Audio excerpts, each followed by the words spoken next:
El miedo es oscuridad, no tiene existencia propia, es la ausencia de amor. Lo mismo que la oscuridad es la ausencia de luz. ¿Cómo lo sabemos? Porque en el momento en el que tú pones luz, ¿dónde está la oscuridad? Nos pasamos la vida luchando contra la oscuridad. Lo que hay que hacer es llevar luz.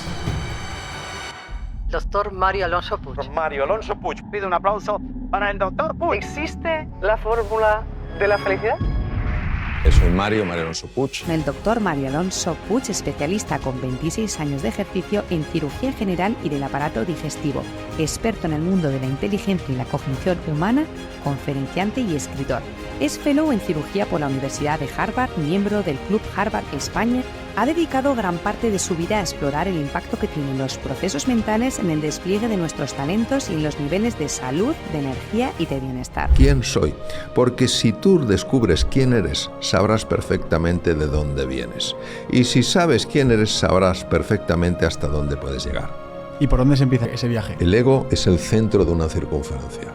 Nadie más cabe ahí. Una elipse tiene dos centros. Tú y yo. Fíjate, no he tenido que desaparecer yo para que entres tú. Hay un espacio para los dos. ¿Y qué sucede ahí? En nosotros. La única manera de acabar con el estrés en tu vida es oliendo las margaritas por las raíces. Es decir, estás bajo tierra. Porque el estrés es lo que nos ha mantenido vivos a lo largo de toda la evolución humana. ¿Crees que es correcto perseguir la felicidad? Yo creo que es absurdo perseguir la felicidad, porque es como si yo persiguiera mis ojos. Pues ya los tengo. Si nuestro ser es amor, entonces ya somos felices. La pregunta es, ¿por qué no lo vivimos? Porque le hemos dado la espalda al amor. ¿Tú, Mario, crees en Dios? Me sucedió algo que no se puede escribir con palabras. ¿Y cómo podemos llegar a ese inconsciente? Romper esas creencias que muchas veces llevamos desde pequeños y ni las sabemos. En una ocasión escuché a una persona decir que eliminar las creencias inconscientes era algo fácil. Y yo pensé, no tiene ni idea de lo que habla. Total. Porque ¿cómo vas a eliminar una creencia que ni siquiera sabes que existe?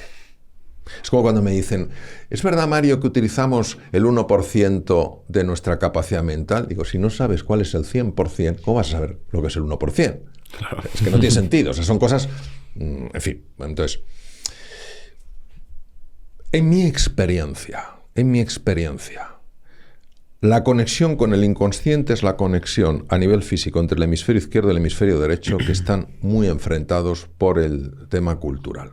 Entonces, el hemisferio izquierdo se ha convertido en el dominante, quiere dominarlo todo. Vosotros trabajáis muy bien juntos porque cada uno aporta pues su talento, su experiencia en un campo o en otro, y por eso es como el oxígeno y el hidrógeno, sale algo maravilloso que es el agua. Si uno de vosotros quisiera convertirse en un tirano, al final estas conversaciones carecerían de interés, porque en realidad habría una pugna, porque siempre hace las preguntas el mismo, porque tus preguntas son peores que las mías. Entonces, esto ha pasado con los dos hemisferios cerebrales y se produce la lateralización hemisférica. Entonces, el hemisferio izquierdo, que es el que controla, es el que domina, es el que quiere todo absolutamente seguro y cierto, tiene totalmente bloqueadas funciones del hemisferio derecho, que son muy superiores, pero no les deja mostrarlas. Entonces, ¿cómo se puede resolver esto? Yo escribí un libro que se llama Resetea tu mente, donde hablo ampliamente de los descubrimientos que llevaron a la comprensión de que tenemos dos mentes. Entonces, ¿qué es lo que podemos hacer? Lo que podemos hacer primero es habituarnos a explorar dentro de lo sensato cosas que no son conocidas, porque en lo que no conoces está tu gran oportunidad. Entonces, aventurarte a salir un poco de tu mundo familiar. ¿Por qué? Porque el hemisferio izquierdo no quiere salir del mundo familiar, pero donde descubres cosas es en el mundo no familiar, en el mundo de la incertidumbre. Claro, yo tengo vértigo, sí, tiene vértigo tu hemisferio izquierdo, porque tu hemisferio derecho está precisamente para lidiar con la incertidumbre. Entonces, lo primero es eso, es ir habituándote a explorar campos que puedan tener un interés, y aunque no sean campos que vayan a revolucionar tu vida, sí te están abriendo a conocer cosas nuevas. Otro tema que ayuda muchísimo es todo lo que tiene que ver con el cultivo de cualquier forma artística, desde el escribir hasta el pintar, hasta la escultura, hasta la danza, hasta toda la cocina, o sea, donde tú realmente des pie a ese acercamiento a la belleza, a la dimensión de la imaginación, la creatividad, etc. En lo que vosotros hacéis también hay un arte. No solo es ciencia o técnica, hay un arte. En la conversación hay un arte. Eso es un segundo tema muy importante. Tercer tema muy importante. Entrar en contacto con la naturaleza. La naturaleza tiene un impacto muy claro en el funcionamiento del cerebro. De hecho, este concepto me recuerda a la ciudadela interior de Marco Aurelio, cuando hablaba en el estoicismo de que la distancia entre una crítica y cómo tú reaccionas ante ella, ese hueco, esa ciudadela que tú tienes, que sí que tienes control, es lo que te permite poder no sufrir ante un acontecimiento así, ¿no? ¿Cómo una persona puede tomar más control de esa ciudadela? ¿Cómo puedes controlar mejor tus emociones? ¿Cómo puedes controlar mejor tu mente? Porque yo creo que al final todo lo que sucede en nuestra vida, las personas con las que nos juntamos, el trabajo que hemos conseguido, la vida que hemos conseguido, parte de lo inmaterial, parte de esos pensamientos y esas emociones que has creado, ¿no? Vamos a ver, cuando uno habla del pensamiento de los estoicos, y Marco Aurelio es uno de los grandes estoicos, obviamente ha de acercarse con enorme respeto porque marcaron un antes y un después en nuestra comprensión, Marco Aurelio, Epicteto, Séneca, etc., ¿no? Pero lo que no cabe duda es que los seres humanos tenemos todos, hasta el propio Marco Aurelio, nuestro corazoncito. Y las cosas nos afectan.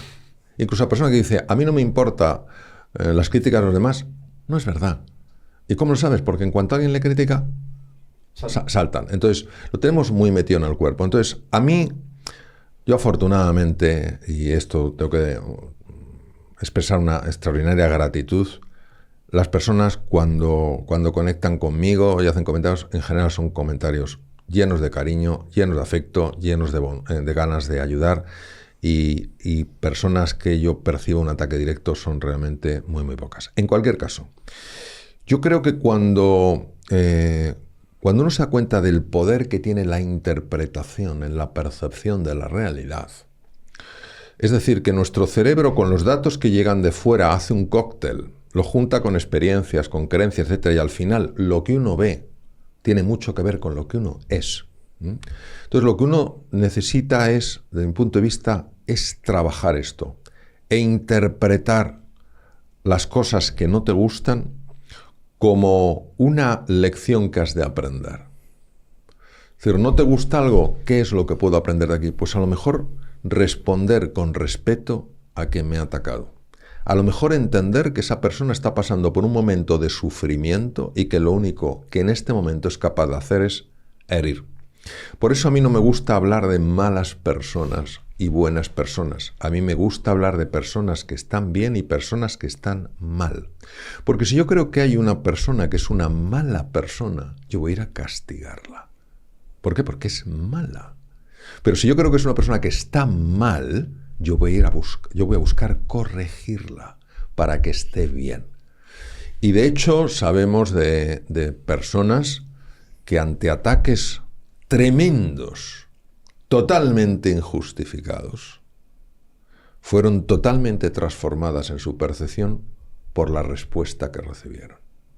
Como decía maravillosamente el gran psiquiatra austriaco tan conocido, ya afortunadamente padre de la logoterapia, la tercera escuela vienesa de psicoterapia, Viktor Frankl, es la única libertad que no te van a poder quitar, decidir cómo vas a responder frente a lo que te pasa. Ahora bien, dicho esto, tenemos que integrarlo en el cuerpo, porque es muy fácil, o es más fácil decirlo teóricamente, y otra cosa es vivirlo. Una cosa es saber algo y otra es saber hacerlo. Entonces, esa base de darte cuenta de la importancia que tiene esto, de lo que está en juego, tengamos en cuenta que hay personas que por un momento de enfado han muerto, han tenido un infarto y han muerto. Pero sí, claro, o han tenido un ictus, una hemorragia cerebral, o como una persona que yo conozco en un momento de enfado extremo, tuvo un desprendimiento de retina. Cuando me lo comentó ya llevaba 17 operaciones.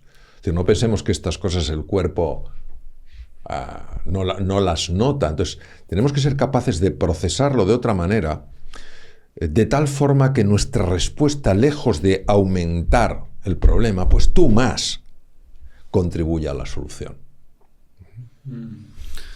Antes me ha parecido escucharte que decías elijo ser positivo.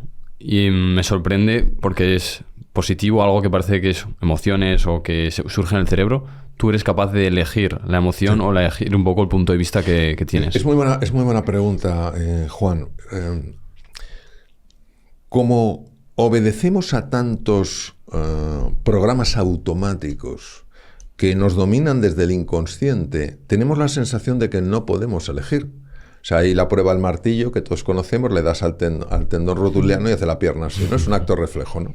Tenemos la sensación un poco de que nuestra vida es un acto reflejo, de que esto de la libertad es más que cuestionable.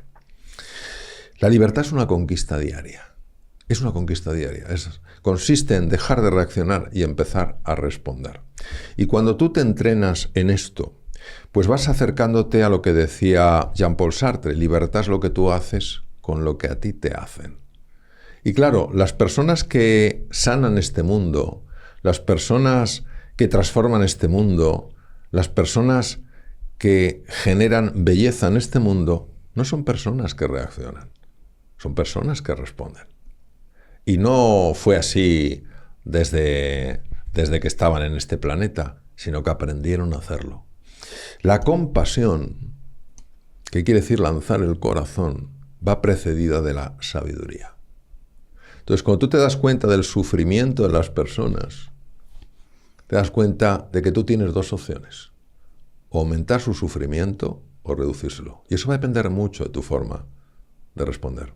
Voy a poner un ejemplo. Yo tuve un maestro hace muchos años, se llama Marshall Rosenberg.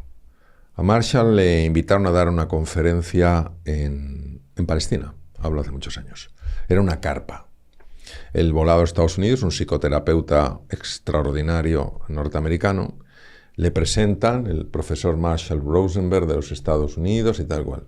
Y cuando va a empezar a hablar, una persona del público le grita: ¡asesino!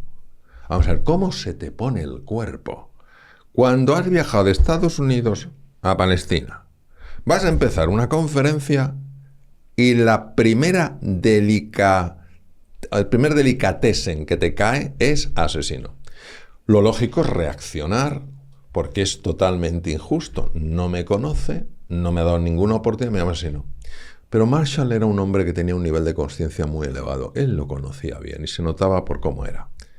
Y él se acercó no con una mirada hostil, sino con una mirada apreciativa. ¿Por qué? Porque él sabía que había ahí un dolor que se había expresado como ataque. Y entonces se acercó y le dijo: me gustaría, caballero, hablando en inglés, claro, me gustaría, caballero, que me dijera usted por qué me ha llamado asesino. Claro, en la propia pregunta, en el propio lenguaje no verbal y en el verbal, se notaba que esta persona quería conocer, había sustituido el juzgar. Yo asesino, bueno, usted impresentable. Había sustituido el juzgar por el conocer, preguntar, escuchar. ¿Qué le ha hecho usted llamarme asesino? Aquel hombre, el que le había llamado asesino, como le rompieron el patrón. Dijo: porque usted es norteamericano. Y los norteamericanos venden armas a nuestros enemigos, los israelitas. Siguió la conversación. Todo empezó a transformarse. Cuando acabó la conferencia, este señor, que le había llamado asesino, alzó la mano para que le pasaran el micrófono. Tomó el micrófono y dijo: me gustaría invitar a mi nuevo amigo, el profesor Marshall Rosenberg, a cenar esta noche con mi mujer y mis 2 hijas. ¿Qué necesitamos, queridos? Personas que aumenten el odio, personas que aumenten el conflicto, personas que aumenten la separación, o personas que favorezcan el encuentro, que generen puentes de unión. Que nadie me diga que Marshall Rosenberg es una persona, o fue, ya falleció, una persona débil, porque a mí me parece que solo una persona fuerte es capaz de hacer eso.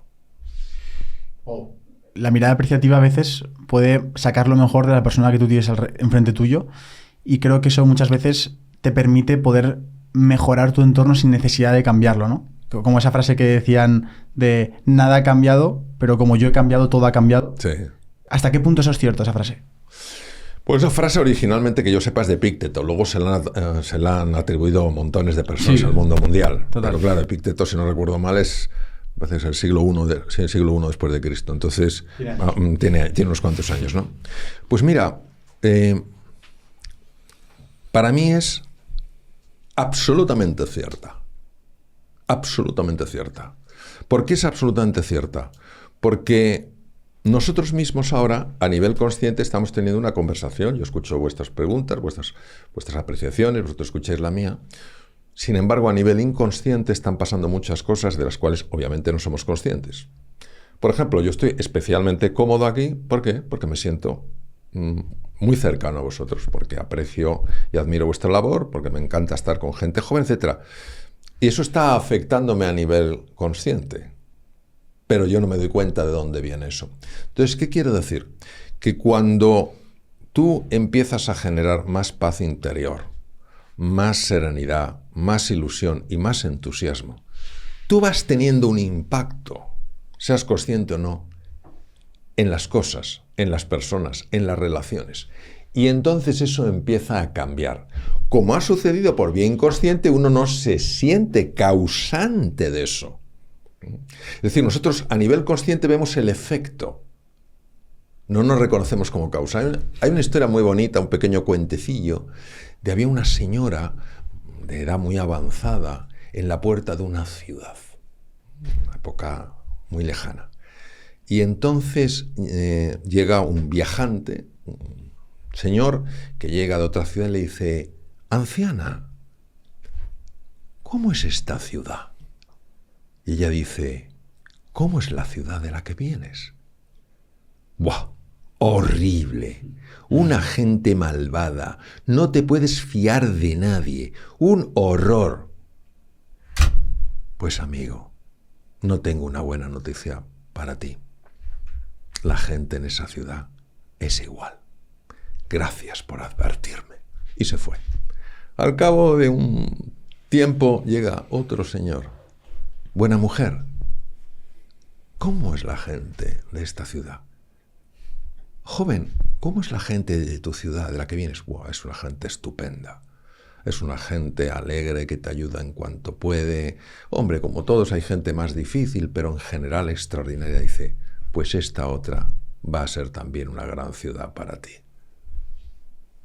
¿Por qué? Porque uno llevaba la ira, y quien lleva ira recoge tempestades. Y otro llevaba la cercanía. Y sí puede haber una persona un poco más complicada, pero en general lo que recibes es lo que das.